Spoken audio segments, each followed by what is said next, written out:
고린도후서 53번째 묵상입니다. 신약 성경 고린도후서 11장 1절부터 3절 말씀까지 봉독합니다. 원하건대 너희는 나의 좀 어리석은 것을 용납하라. 청하건대 나를 용납하라. 내가 하나님의 열심으로 너희를 위하여 열심을 내노니 내가 너희를 정결한 처녀로 한 남편인 그리스도께 드리려고 중매함이로다. 그러나 나는 뱀이 그 간계로 하와를 미혹한 것 같이 너희 마음이 그리스도를 향하는 진실함과 깨끗함에서 떠나 부패할까 두려워하노라.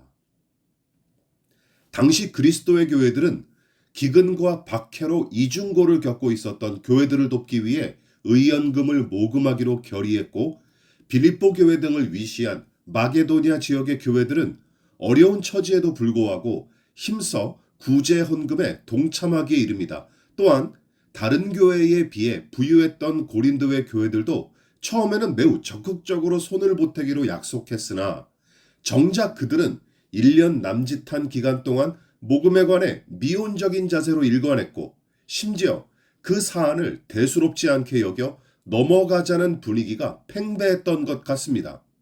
그래서 바울은 그 문제에 대한 심각성과 해악을 지적함과 동시에 그들이 다시금 구제를 위한 사역에 동참하게끔 독려할 목적으로 쓴 내용이 바로 고린도후서 8장과 9장이죠.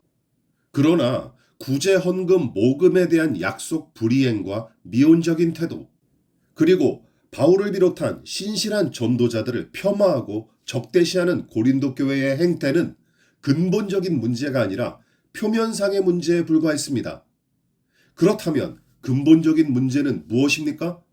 고린도에 보낸 첫 번째 편지에서도 여러 차례 언급한 내용으로서 예수 그리스도의 피값으로서 세워진 이 교회가 성령의 은혜를 힘입어 복음의 정신을 따라 타락한 세상의 정신과 죄인의 생리를 거스르고 대적하기는커녕 도리어 날이 갈수록 세상 못지않게 개인과 집단의 이익을 위해 거짓을 일삼고 불의한 짓도 마다치 않았을 뿐더러 어떤 경우는 불신자들조차 엄두도 내지 못할 짓들을 서슴지 않고 저질렀던 것입니다. 다시 말해 복음으로 세워졌던 교회가 도리어 그리스도의 복음을 거스르고 무시했으며, 그에 따라 복음을 신실하게 전하고 가르치는 사도들과 전도자들도 무시하기에 이른 것이죠. 어떻게 이 지경까지 이르렀을까요? 바울은 그 부분을 효과적으로 설명하기 위해 창세기 3장의 타락 이야기를 인용하기에 이릅니다. 아담과 하와가 뱀의 거짓말에 속아 창조주인 하나님의 명령을 무시하고 타락한 그 사건이죠. 요지는 무엇입니까? 하나님의 말씀을 무시하고 뱀의 말을 듣다가 끔찍한 지경에 이른 아담과 하와처럼 작금의 고린도 교인들이 듣고 따라야 할 예수의 복음과 하나님의 말씀은 깡그리 외면한 채 도리어 타락한 세상의 생리에 부합하거나 죄인의 본성을 부추기는 그런 교훈 따위에 귀를 기울였고, 그로 말미암아 교회 공동체는 종교적 형식과 관습을 유지함으로써 기독교적 모양새를 그럴듯하게 유지는 했지만 정작은 복음의 영광과 능력을 상실한 종교 이익 집단과 그들만의 리그로 전락했던 것이죠.